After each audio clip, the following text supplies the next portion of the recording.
That's Not Ethical, Episode 11. Are you ready to make your law firm a profit-generating machine that will free up your time and skyrocket your impact? With more than 2 decades of business growth experience and having proven that you can be successful while prioritizing your family and your impact, introducing the Profit with Law podcast. I am your host, the creator of the Firm Differentiator 10X Effect, Moshe Amsel. Well, hello and welcome back to another episode of Profit with Law. Today we are going to be discussing That Is Not Ethical, and we will dive in just after a brief message about an upcoming workshop I'm going to be doing. My name is Moshe Amsel, host of this podcast, and over the next few months, I'm going to be hosting a series of workshops specifically targeted for growing your law firm. And the first workshop is called the Law Firm Client Getting Machine, How to Create a Machine That Will Produce an Unending Supply of New Clients for Your Firm. To sign up for this training that will take place on Monday, May 13th at 12 p.m. Eastern, head over to www.profitwithlaw.com/workshop, profitwithlaw.com/workshop, and register. If you're listening to this after May 13th, 12 p.m. Eastern, that same link will take you to the registration page of our next session, the next workshop we're going to be doing. So that link will still be good when you listen to this. It just might not be specifically for this workshop. So let's jump right in. When I work with attorney clients and I present them with a solution to a problem that they're having, one of the things that they commonly tell me is, "That is not ethical," or "We are not allowed to do that." Or another one, "The ethics guidelines in our state preclude us from doing that." And I want to create an entire episode about this because right away, you're going to be sitting there thinking, us attorneys, we have very specific ethics guidelines that we have to work under. And I can tell you that as an accountant, we have the same thing, right? So we have also ethics guidelines that we need to follow, put out by the accountancy board, and it dictates certain practices that we have. But what I found is that it really doesn't dictate some of the business practices as much as people claim that it does. And basically, if somebody just thinks that this doesn't pass my sniff test, or it doesn't feel right to me, they're right away going to hang their hat on, hey, I'm not allowed to do this, because we're all worried about certain things like disbarment. In my case, losing a license, right? So a license that precludes me from being able to prepare people's tax returns or perform audits. And you can lose your livelihood if you get disbarred. So it's not something to mess around with.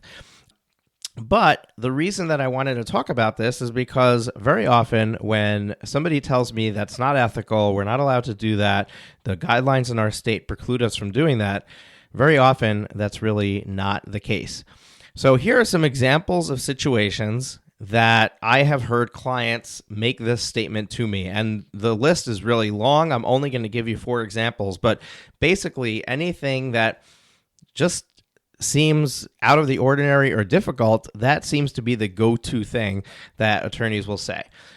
So covering this now is important because it's going to lay the groundwork for some of the strategies I might share in the future. You might be sitting there saying, hey, I don't think I'm allowed to do that. And I am going to ask you to follow a process when that comes to mind. So here are the examples. I have told coaching clients to contact their past clients and either contact them to sell another service. So some law firms, when a client uses you, there's actually more things that you can do for them. So you're contacting them to try to get additional business out of that client. Or you're contacting them to request a referral to somebody else that they know that might require your service. Now, there's nothing wrong with that. And I would be extremely shocked to find a state that precludes you from doing that in the ethics guidelines. contacting somebody who used you and saying, hey, were you happy with our service? Did you enjoy the experience that you had with our firm? If they say no, that's the end of the conversation, right? You're not going to ask them for a referral.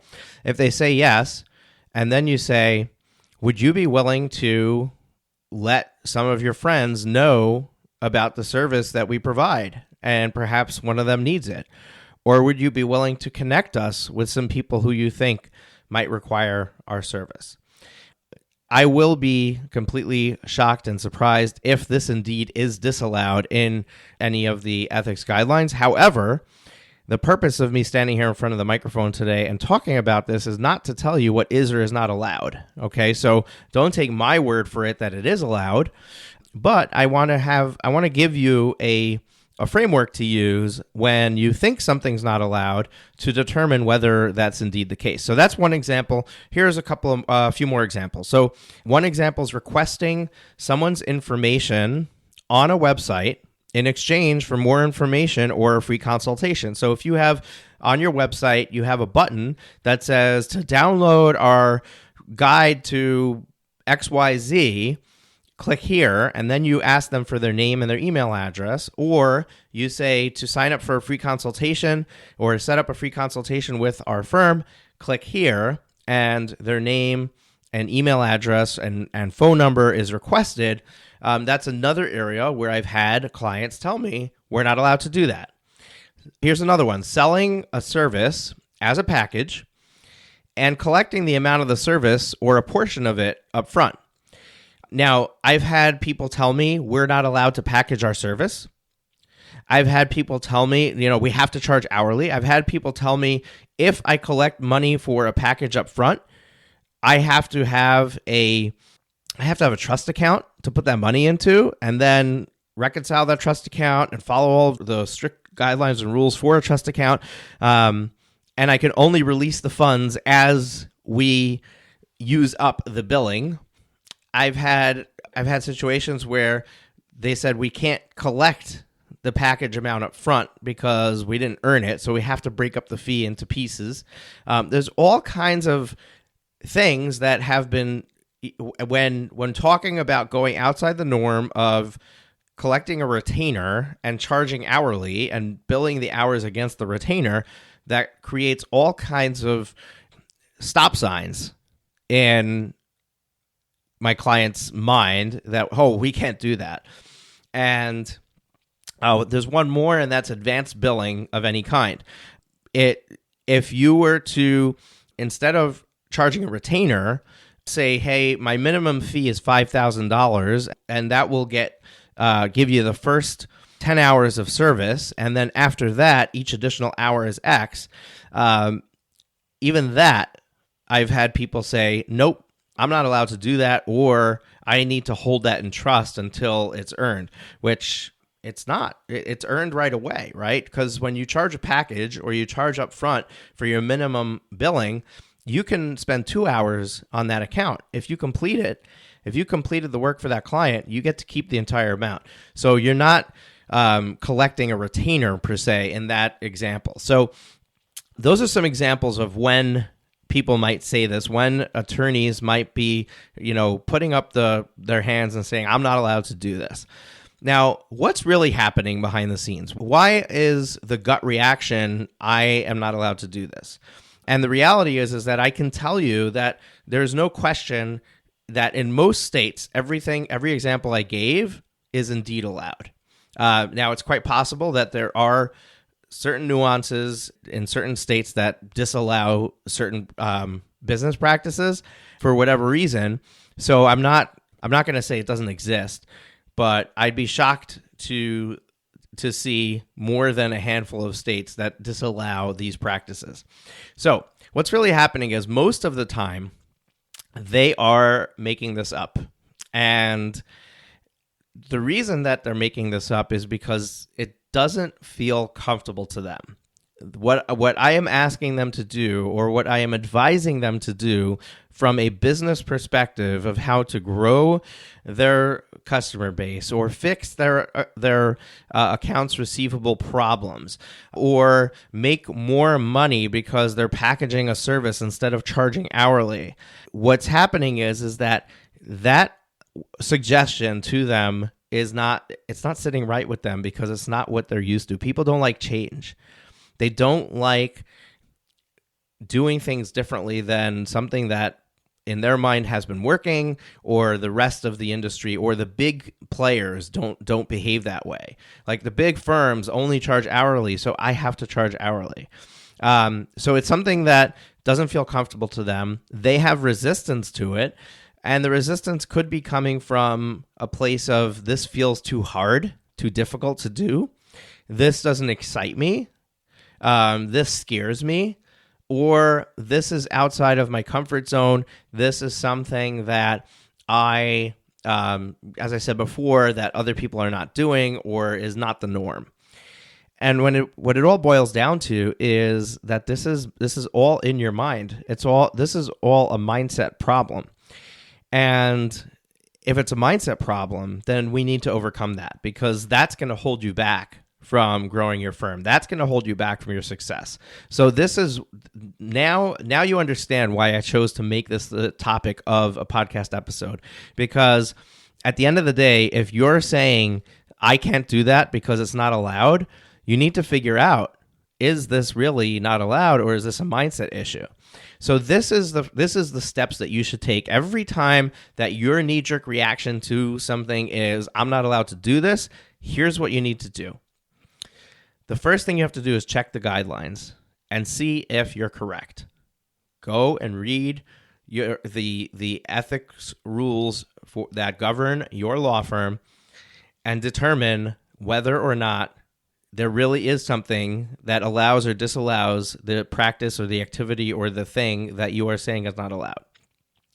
If it's indeed not allowed, then try to come up with alternate ways to accomplish the same task. Here's an example. If you're not allowed to ask a past client to refer you business, what about asking them to write a testimonial for you, or to write a post on social media and talk about your firm in a positive way and share that out where their friends, their connections will see it? That might not be as direct as getting you a referral, but that might allow you to get the same exposure that you're trying to get, but in a manner that is allowed. So if it's not allowed, you want to think outside the box of trying to come up with a way that would make that now something that is allowed, or that works. Now, if it is allowed and your knee-jerk reaction was, hey, I'm not allowed to do this, you need to ask yourself, why did I resist this thing? Why did I put up a barrier and say, I'm hiding behind the ethics wall, I can't do this? You need to understand yourself so that you can get out of your own way. You need to figure out how to overcome the inner fears that you're not consciously thinking, but really exist in your subconscious. If you get present to these unspoken truths about yourself, that's when you can begin the necessary work to overcome them. Again, I'm going to say this again because it's really important, because people, we don't realize how much of what we do is controlled by our mind, and how much of what we do is keeping us back from our goals and keeping us from getting to where we want to get to. And that we could do multiple episodes just talking about mindset and different aspects of mindset. But it's really important to get present with what's really going on behind the scenes. Why do you have resistance to this? Why do you feel like you shouldn't be doing it? So to recap, the bottom line is that most regular business practices are ethical. Most marketing activities are ethical. Most pricing strategies and AR collection strategies are ethical. It is possible that in your state something is not allowed, even though it's recommended by somebody who is a guru or a coach or just a business strategist and they're telling you to do this, it could be that your state doesn't allow it. But when you assume it's not allowed, always confirm with the actual written rules that that's the case, instead of assuming that that's the case. And when your assumption was wrong, you have to start doing some of the inner work to figure out why, and then you will become more successful simply by getting out of your own way. So this was a nice, short and sweet episode. I just wanted to get this out, get it off my chest and put it out there. And I would love to hear back from you if you agree or disagree or have an opinion on this topic. And you can do that by commenting on the post that we announced this episode on LinkedIn, or you can join our LinkedIn group. So it's the American Law Network on LinkedIn, and you can go in there and just place your comments, and I'll see it there, and I'll be happy to respond. I would love to hear your feedback on it. And if you are if you're in a situation where your sales are not recurring on a regular basis, you have months where you have a lot of sales coming in, and then you have months where there's nothing going on, you need a law firm client getting machine. You need to have a system that you can amplify when you want to, you could slow it down when you want to, but you have absolute complete control over that machine, and you get to control the clients that are coming in, the flow of the clients that are coming in. So if this sounds like something that would make sense for you, that you would like to learn, I'm hosting a workshop on Monday, May 13th at 12 p.m. Eastern, and I would love to see you there. So go to profitwithlaw.com/workshop, profitwithlaw.com/workshop, and have a great day, and I will see you soon. Take care. Have you been enjoying the show? We sure hope so. To make sure you never miss an episode, be sure to hit the subscribe button in your podcast player app. Next week, we will be back with more valuable resources and ideas on how to break the mold and take your law firm to the next level.